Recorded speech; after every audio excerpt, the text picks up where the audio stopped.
Renters are experiencing a price shock as we are now seeing the highest average rents across the country that continue to increase month over month. Well, it's all highlighted right here in this article, which I will be popping up on the screen for you in just a second, so you can see exactly what all these numbers are, which I will also point out for you, and all of the other details, including some of the highest price rental cities across the country. We're talking several $1,000s a month for rents, which is honestly really, really high, but also very interesting to put it into context as we continue to see these averages and these median rental prices continue to increase. Well, this is getting really tough right now because just think of this really quickly here.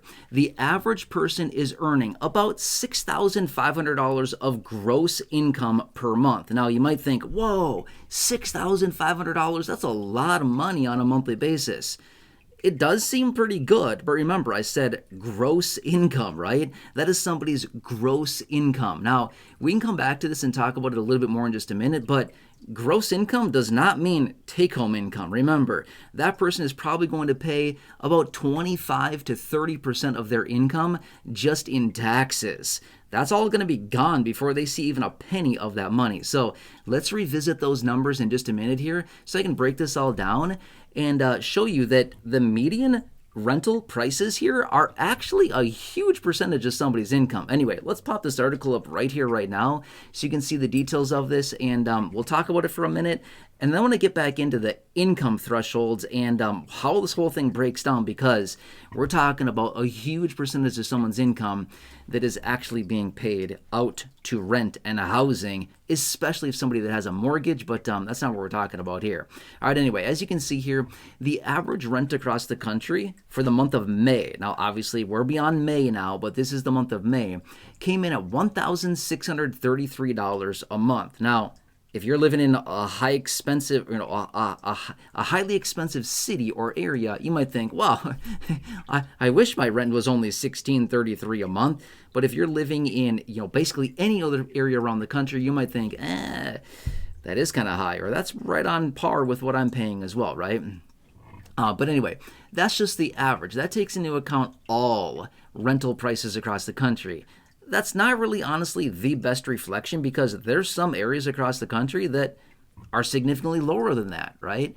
But anyway, averages are probably not the best way to look at different things, but again, let's just stay consistent with what's going on. Anyway, 1633 is the number. Now, as you could also see there, some of the very high-priced and highly desirable areas. There was like Washington, D.C., there's Seattle on the list, there's Portland, Oregon, there's Austin, Texas, there's San Francisco, some of those places. But did you see some of those rental prices?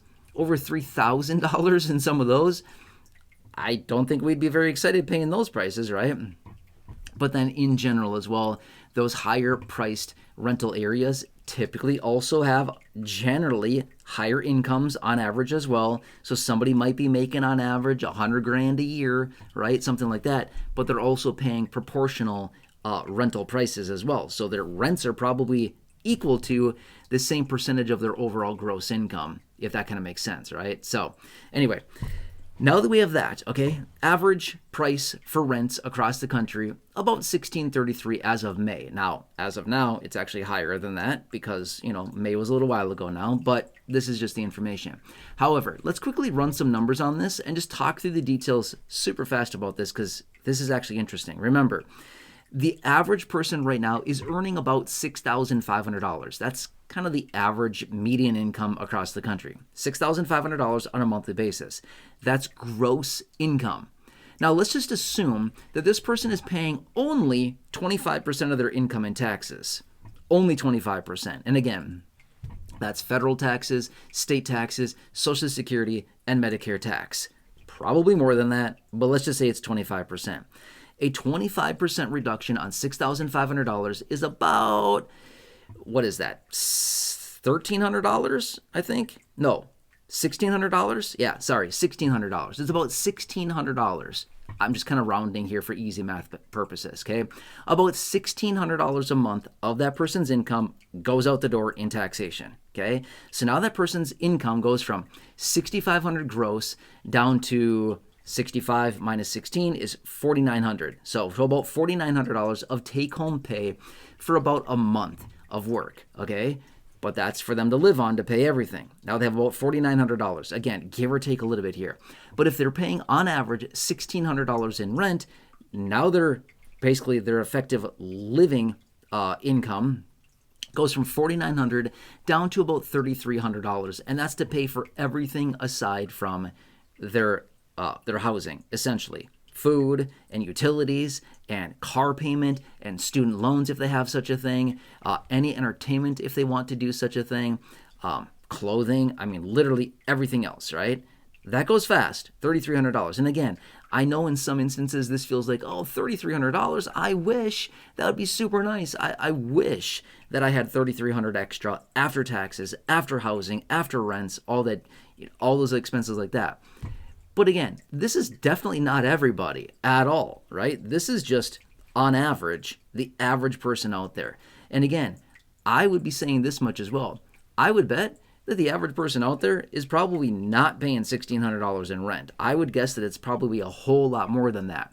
The reason that we're seeing this average rent number coming in at $1,600 is because of the rural areas and some of the lower cost areas across the country where maybe rents are $800 a room, $900 a room, $1,000 a room, something like that. And that brings these averages down significantly. So then it makes it look like, oh, average is $1,600. When realistically, if we were to look at, everything compared and maybe take out some of the lower rental prices out there, average rents are probably more around like $2,000 a month is what I would probably say where we're really at, right? So that really hammers on somebody's income. Now, here on this channel, I talk a lot about low income, fixed income, Social Security, SSDI, survivors, spousal, retirement, benefits like this, VA benefits, all of these types of fixed income benefit. Here's what's interesting about it. The average SSDI beneficiary is getting, guess how much? Yeah, $1,580 a month for the average SSDI beneficiary.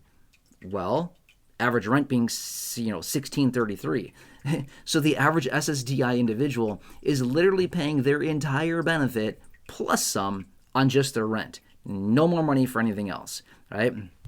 The average retiree, the average retirement beneficiary is getting $2,000. Obviously, that's just the average. The average retirement beneficiary getting $2,000 a month. Again, if the average rent is $1,633 and they get $2,000, that leaves them with, what is that? $367 a month if they're getting literally the exact average on their monthly benefit and paying out the exact average on monthly rent. They are left with an extra $367 of extra income to pay for everything else. Food, utilities, gas, insurance, co-pays, premiums, medical bills, literally everything else, right? It goes super fast. So no wonder why so many people right now are literally living paycheck to paycheck or, Social Security check to Social Security check because, well, all of the living expenses, everything has gone up. Now, I totally get it. Rents are just one piece of the equation. Totally understand that. Housing generally, just across the board, whether it's rents or mortgages, whatever it happens to be, just shelter, housing in general, is by far someone's largest expense, aside from the taxes that they get hosed on as well, right? Taxes are also one of the biggest expenses, but then also housing is somebody's largest expense with their take-home pay as well. So anyway, let's see what happens, especially with all of the implementation of higher prices because of the tariffs and everything like that. We may be in a little bit of a pickle or of a situation here over the coming days, weeks, and months as we continue to see all of this transpiring right here, right now. So, interesting situation. I like to watch all of this very closely. I just watch all of these metrics and averages and markets. I watch all of these very closely because I find it to be, number one, fascinating. And I also understand what's going on across the entire country and how people are really being impacted by the pricing of everything that's happening right now.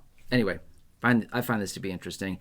But also, hey, quick side note, if you happen to be enrolled in Medicare or need some help with Medicare, make sure to take advantage of that.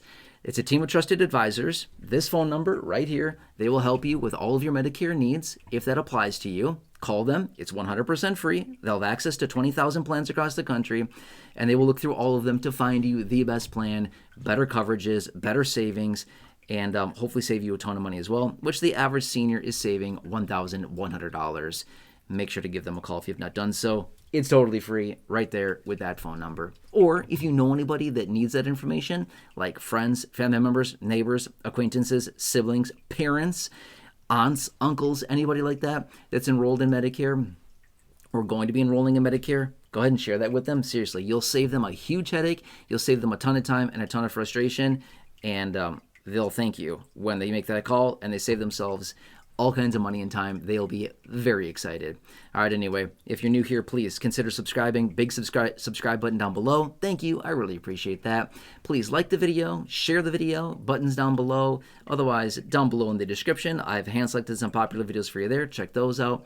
Check out the nearly 6,000 videos here on the channel in the video library, or popping up on your screen. You'll see some videos there. Check those out. Otherwise, until next time, enjoy, have a good one, and I look forward to seeing you again soon in the next video.